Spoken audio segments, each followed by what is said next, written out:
Welcome, students. Today we are going to continue with our story, The Man Who Planted Trees by George Yono from your book Blossoms. Okay, so now let us begin. Before going out the next day, he soaked in a bucket of water the acorns that he had so carefully chosen and counted. He carried an iron rod too as a walking stick. He invited me to come along with him. तो हम लोगों ने पहले 2 unit में जो कि पिछले 2 videos में हमने कंप्लीट किए हैं, उन दोनों यूनिट में हम लोगों ने ये पढ़ा हुआ है कि नैरेटर जो है वो एक हाइकिंग पे जा रहे थे, बहुत ही एक बंजर सी जगह से, जहाँ पे वो बहुत दिनों से पानी की तलाश में थे। तो उनको एक शेपर्ड मिलते हैं जो उनको पीने का पानी भी देते हैं और रात को रहने की जगह भी अपने साथ। तो ये नोटिस करते हैं कि ये आदमी जो है, ये ओक ट्री का फल जो है, fruits of the oak tree यानी एकॉर्न्स, इनका ये जुगाड़ करते हैं। करीबन बस्ते में भर के रखे हैं और करीबन 100 अच्छा जो है इन्होंने रात को अलग किया। तो उसके बाद से देखो यहाँ पे शुरू हो रहा है कि जो उन्होंने अलग किया था उसको दूसरे दिन क्या क्या एक बकेट ऑफ वाटर में उनको डुबो दिया और फिर उन्होंने एक आयरन रॉड लिया एज अ वॉकिंग स्टिक और फिर उन्होंने नैरेटर को इनवाइट किया कि उनके साथ जाने के लिए। Having arrived at the place he had been heading for, he began to pound his iron rod into the ground. This made a hole in which he placed an acorn and covered over the hole again. He was planting oak trees. In this way, he planted his 100 acorns with great care. और जब ये दोनों अब एक पूर्व निर्धारित जो है जगह जहाँ पे ये जाना चाहते थे, जब ये दोनों पहुँच गए तो उन्होंने क्या किया, अपने जो लोहे का जो रॉड उन्होंने लिया था उससे ज़मीन में थोड़ा थोड़ा सा खुदाई किया, एक छोटा सा होल बनाया और हर एक होल में उन्होंने एक एक एकॉर्न डाले और फिर उस होल को मिट्टी से भर दिया। इस तरह ये आदमी क्या कर रहे थे, ये आदमी ओक ट्रीज प्लांट कर रहे थे। क्योंकि हम लोगों ने ये पहले पढ़ा है, नैरेटर ने ये कहा है कि ये जो जगह है ये बिल्कुल बंजर है, ज़्यादा हरियाली कुछ भी नहीं है। तो इसलिए ये जो है ये उसको बदलने की कोशिश कर रहे थे और सारा दिन वो जो है ओक ट्रीज़ के फल जो इकट्ठा करते और फिर 100 अच्छे ओक ट्रीज़ के फल को वो 100 छोटे छोटे गड्ढे में बांट कर वो वहाँ पे ज़मीन में गाड़ देते। इन दिस वे उन्होंने अपना 100 एकॉर्न जो है सबको लगाया मिट्टी में। He told me that for 3 years now he had been planting trees in this solitary way. He had planted 100,000. Of these 100,000, 20,000 had come up. और उन्होंने नैरेटर से ये शेयर किया कि पिछले 3 सालों से वो यही कर रहे हैं और इस तरह वो 100,000 यानी 1,00,000 वो लगा चुके हैं और उनमें से 20,000 जो है पौधे उगे भी हैं। It was at this moment that I began to wonder about his age. He was clearly more than 50. 55, he told me. His name was Elliot Boffier. He had owned a farm in the plains where he lived most of his life. तो लेखक मतलब narrator जो हैं वो ये सोचने लगे कि इनका उम्र कितना होगा, 50 के ऊपर तो होगा ही। तो इन्होंने बताया कि इनका उम्र जो है 55 है। इनका नाम भी इन्होंने बताया, देखो एल्जियर्ड बॉफेयर। और उन्होंने पहले उनका एक फार्म हुआ करता था, लेकिन वहीं पे where he lived most of his life, वहीं पे वो अपना मतलब ज़्यादा ज़िंदगी बिताए हैं। He had lost his only son and then his wife, उनका एकमात्र पुत्र और उनके बाद उनकी पत्नी दोनों ही चल बसे। तब he had retired into this solitude where he took pleasure in living slowly with his flock of sheep and his dog.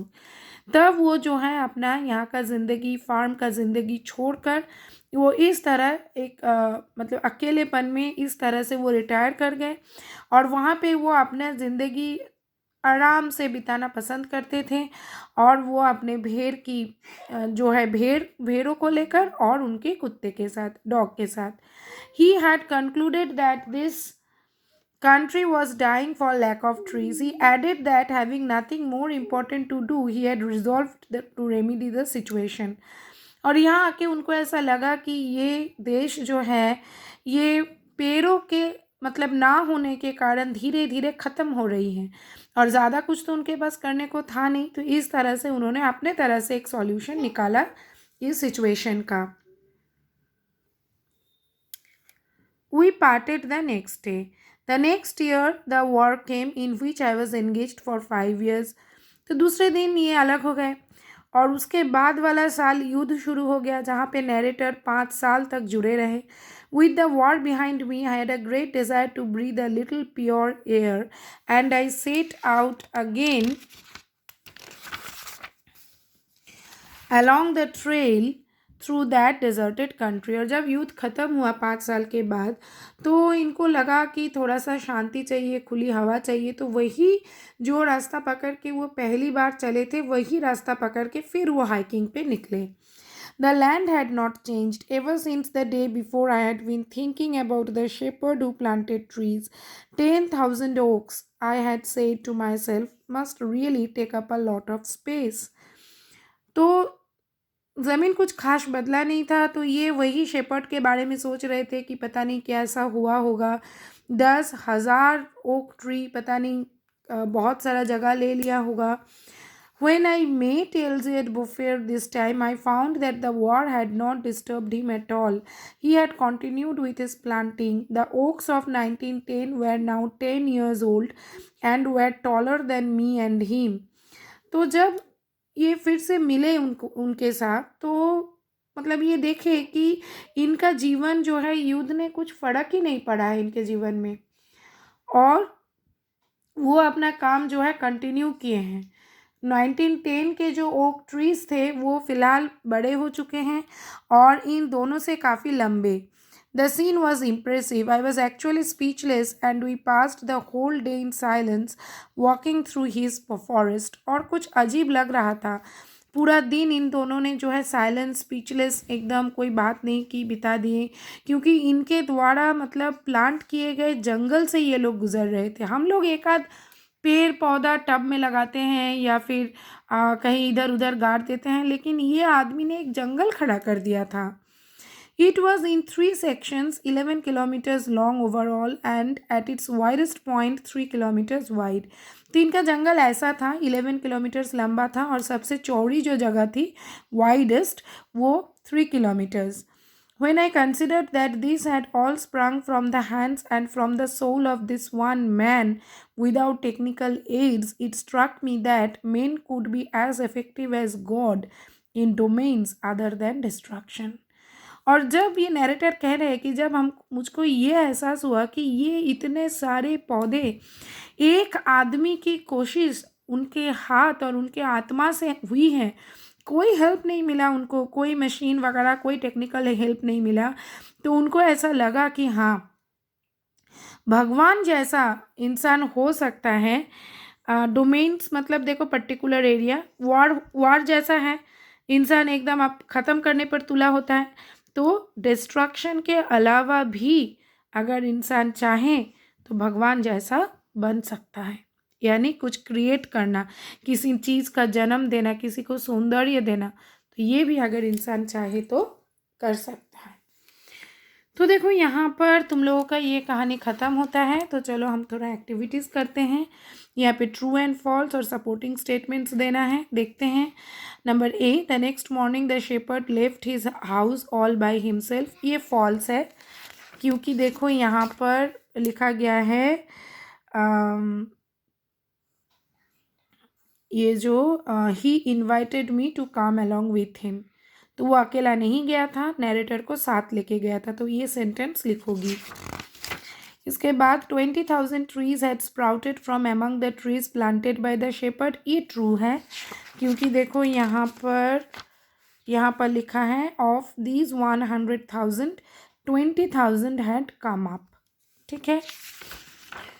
The narrator met Elizabeth Bouffier after a span of 5 years। हाँ ज़रूर, क्योंकि युद्ध जो है 5 years तक चला था।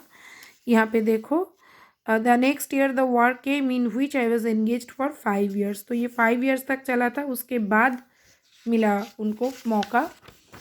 The forest had sprung with the combined effort of the villagers and the shepherd. ये फॉल्स है, क्योंकि यहाँ पर देखो, this all had sprung from the hands and from the soul of this one man without technical aids dot dot dot dot dot dot दे देना, क्योंकि पूरा नहीं लिखना है। तो ये अकेले ही ये सब कुछ किए हैं। Activity 7, number A, how did Elizabeth Bouffier plant the acorns. वो कैसे ज़मीन में उनको लगाते थे। देखो यहाँ पर ये यहाँ पे ही के जगह लिखोगी उनका नाम, जो कि यहाँ पर है। यहाँ पे स्पेलिंग देख के उनका नाम लिखोगी, क्वेश्चन में भी है। तो इस तरह से करोगी कि एलिज़ाबेथ बुफर, ये नहीं लिखना है, यूज्ड टू लिखोगी, used to pound his iron rod into the ground.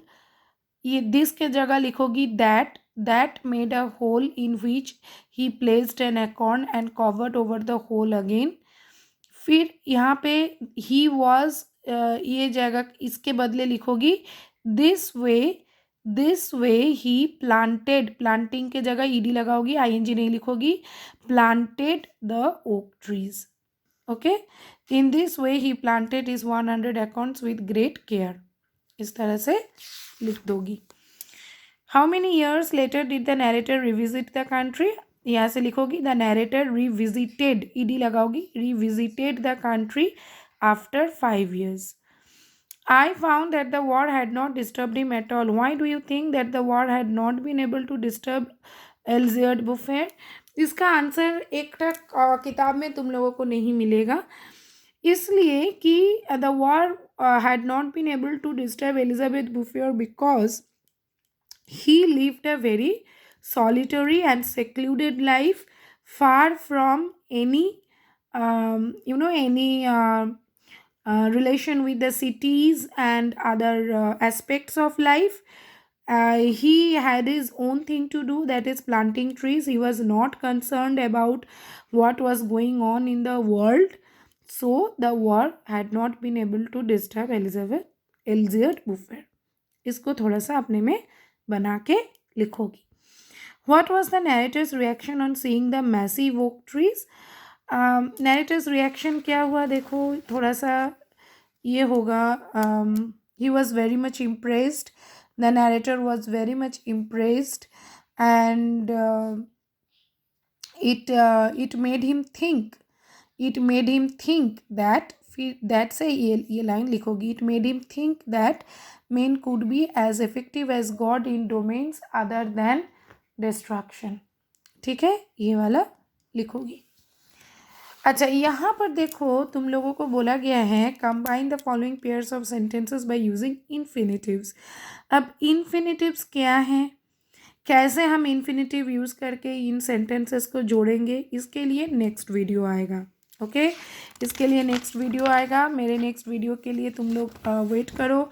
Next video में इन्फिनेटिव्स के अलावा हम लोग थोड़ा सा प्रेजेंट परफेक्ट कॉन्टिन्यूअस टेंस और पास्ट परफेक्ट कॉन्टिन्यूअस टेंस, इन दोनों का भी पढ़ाई करेंगे, क्योंकि यहाँ पे करना पड़ेगा। तो ये वाला जो है नेक्स्ट वीडियो के लिए तुम लोग वेट करो। मेरा एक वीडियो है, मैंने ऑलरेडी डायरेक्ट इनडायरेक्ट स्पीच के ऊपर मैंने एक ऑलरेडी वीडियो बनाया हुआ है। उस वीडियो को देख के तुम लोग इसको करने की कोशिश करोगी, और अगर किसी को प्रॉब्लम होता है तो प्लीज़ कमेंट सेक्शन में करो और मुझको लिख के बताओ, तो मैं उसका आंसर तुम लोगों को बता दूँगी।